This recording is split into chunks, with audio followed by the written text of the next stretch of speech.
I get asked this question all the time. What are the biggest mistakes that I see homeowners make when buying a home, and how can they be avoided? Well, in this video, we're going to go through the top 7, and we're going to go through how you can avoid those same mistakes.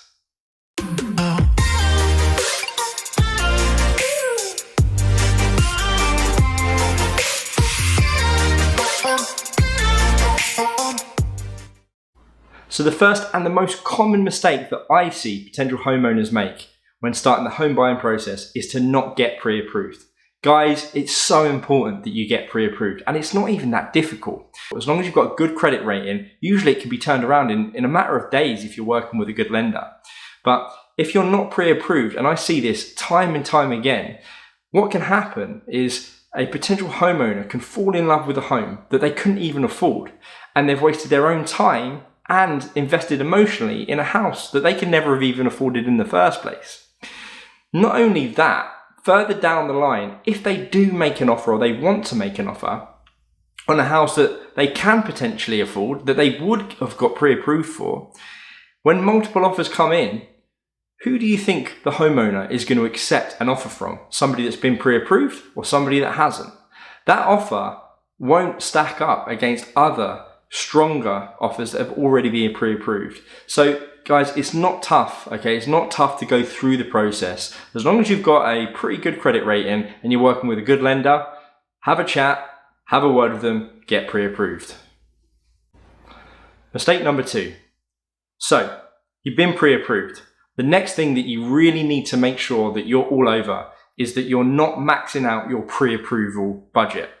So the way that a lender will usually calculate what you can be pre-approved for is they'll base it on your gross earnings. They'll very likely to pre-approve you for somewhere close to 50% of what your gross earnings are in the month. Now, that's actually quite insane when you think about it, because if you do the calculation, 50% of your gross earnings is going to be way more than 50% of your net earnings.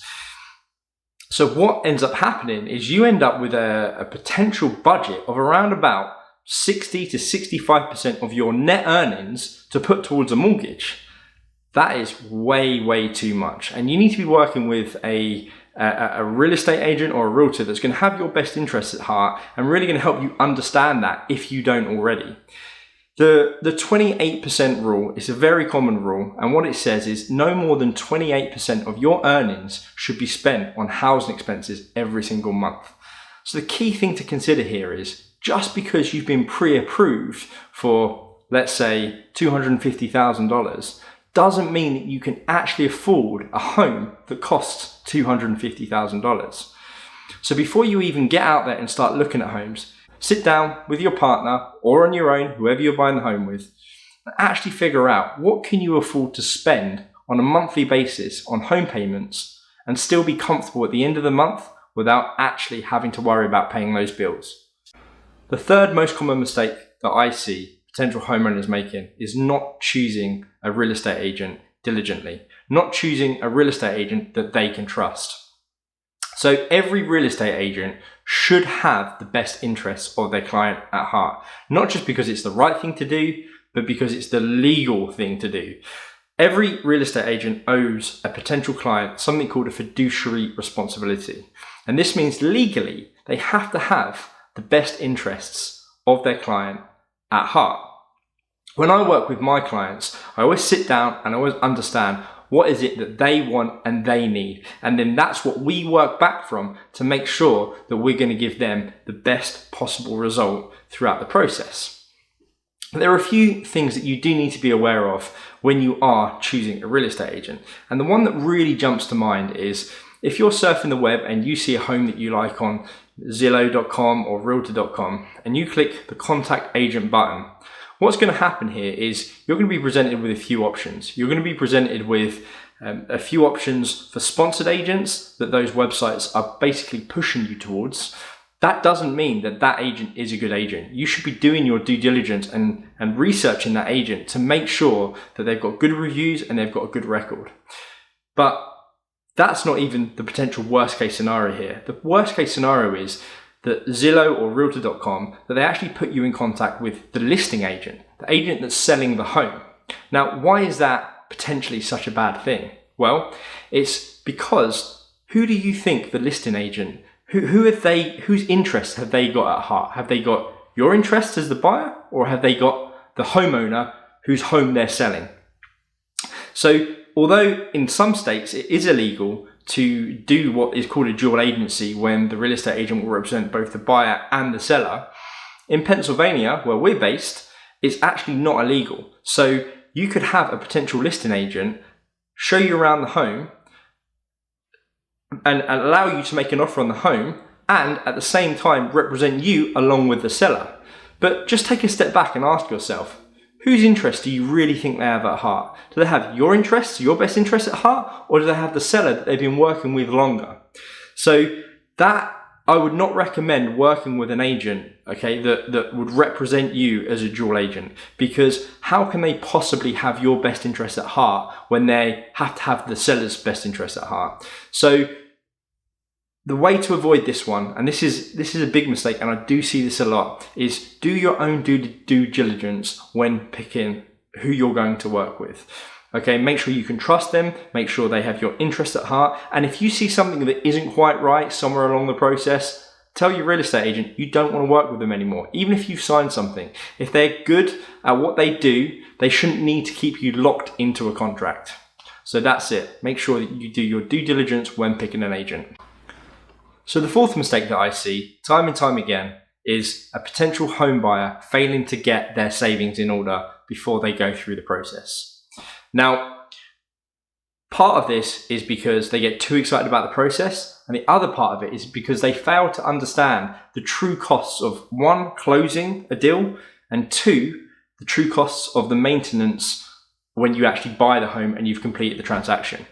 So to cover those two things off there, you need to understand that when you put an offer in on a home, there are going to be closing costs. Now, these are going to vary by state, and they're going to vary by area, and also by the home that you're buying. But as a rule of thumb, you're typically looking at around about 2 to 3% of the value of that home that you're going to need to cover the closing costs. And although some mortgage lenders will allow you to roll that into the mortgage, a lot of them won't. So you need to have that in cash. And if you don't have that in cash, you can find yourself close to the end of the process thinking that you're about to close on a home, and all of a sudden you haven't got the cash to close. So that again relates back to the previous mistake that we spoke about. You need to make sure you're working with a real estate agent who has your best interest at heart, who knows what they're doing, and who can sit down and go through those closing costs with you to help you understand what you need to get through the deal. The second part of this is what happens when you actually get into your home. If you spent all of your money on the down payment and the closing costs, and you've got nothing left, you're going to find yourself in a really tough position. And again, this goes back to, you need to be working with an agent that's going to help you understand this. Typically, as a rule of thumb, again, it varies by each house, you should be putting aside 1% of the value of that home every year for maintenance costs. So if you're going to go and buy a home for $300,000, then as a rule of thumb, make sure you got $3,000 in the bank to get you through, the aircon when it goes down, the issue with the heating, the plumbing, all these things come up and you need to be prepared. And if you spend all of your money before you've even got into the home, you're going to find yourself in a really tough spot when it comes to paying those bills. So the next mistake I see all the time, okay, and that's ruling out the best deals. Sounds strange, right? Who would rule out the best deals? But a lot of the time, it's because a potential homeowner doesn't realize that they're actually doing that. Now, what I mean by this is, if we go through the process of what happens when a homeowner lists their home, if that home was listed and marketed in the right way, if it was listed at the right price, normally it's gone within a couple of weeks. It's got multiple offers and it's off the market. What ends up happening when a home isn't priced correctly is it goes on the market, it doesn't get as much interest as what it should have if it was priced correctly, and then following the first couple of weeks where eyes are on that home, it's at the top of the search rankings because it was new, when that initial period is over, it starts to just sink down the rankings and starts to get a lot less interest. Then what ends up happening is that homeowner realizes their mistake and they drop the price. They drop the price to what it should have been in the first place. But at this point, it's too late because they're already getting less and less people interested in the home because it's no longer the newest home on the market. And the longer that this goes on, the more questions that are asked by potential homeowners. The first question is, well, what's wrong with that home? Why hasn't it sold? And a lot of them won't even go to look at it. So you've got this situation where you had this homeowner who thought that they were going to get more money for their home by listing it higher. But all of a sudden, well, not all of a sudden, over the space of a couple of weeks or months, they've realized that they did overprice their home. They've now dropped the price to where it should have been, but they've got a lot less people coming through the door who are likely to make an offer on their home. And now they're in a particularly vulnerable position. So don't rule out homes that have been on the market for a longer period of time, because what you can find is you may actually be able to go in and offer an even lower price than what they've reduced it to. And because they're so sick and tired of the situation and they've been trying to sell their home for so long, you can potentially grab a bargain. And then the other type of home that you can get, which is potentially a great deal, is an off-market deal. One that hasn't been put on the mainstream websites such as Zillow.com and Realtor.com. These are harder to get, and you would have to work with an agent that deals with off-market deals.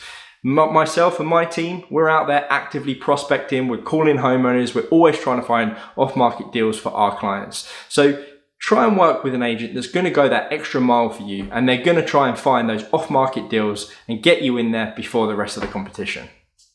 The sixth most common mistake that I see during the home buying process is not understanding the timelines. So this is really broken down into three distinct stages. So the first stage you've got is the pre-approval stage. This is just speaking to the lender, going through that pre-approval process and getting that pre-approval confirmed and ready to go. That usually takes around about 1 to 2 weeks, but it can be done in a matter of days if you're working with a really good lender. So once the pre-approval process is done, you've got the stage of actually getting out there and looking at homes. So, I mean, really, there isn't a defined amount of time that this can take, but generally what I see is you're looking at probably 1 to 2 months on average to find that perfect home. Normally the first month is you're getting out there, having a look, seeing what's in the market, and understanding what your budget's really going to get you. And in the second month, what we generally see is people are far more likely to start to become more serious about the homes that are out there and look to make an offer. So on average, you're looking at probably 1 to 2 months to try and find that perfect home. But of course it can be more and it can be less. And then when you finally get to the point where you find that home that you're prepared to put an offer in, once the offer is accepted, the post-offer process, so once the agreement of sale has been accepted, that usually takes anywhere from 30 to 60 days. 30 is usually on the low end. It can be done in less than 30, but really you're pushing it if you want it done in less than 30 at that point.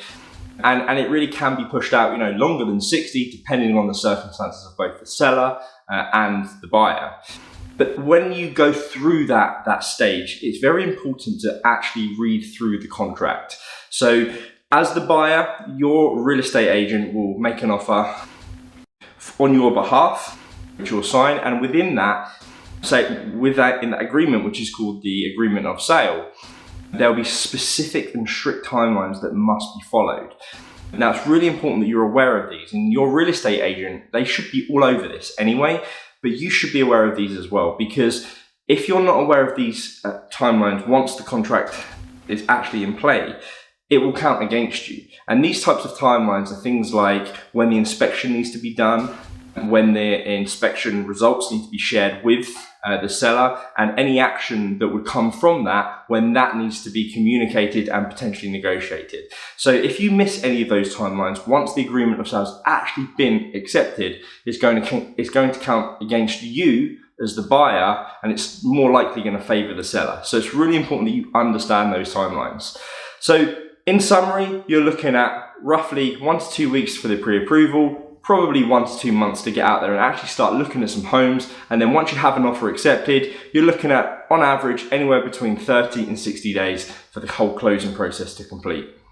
So the seventh most common mistake that I see potential homeowners make is they get too hung up on online valuations when they're looking at homes. So the most common one out there is the Zestimate. It's the Zillow estimate of what a home is worth.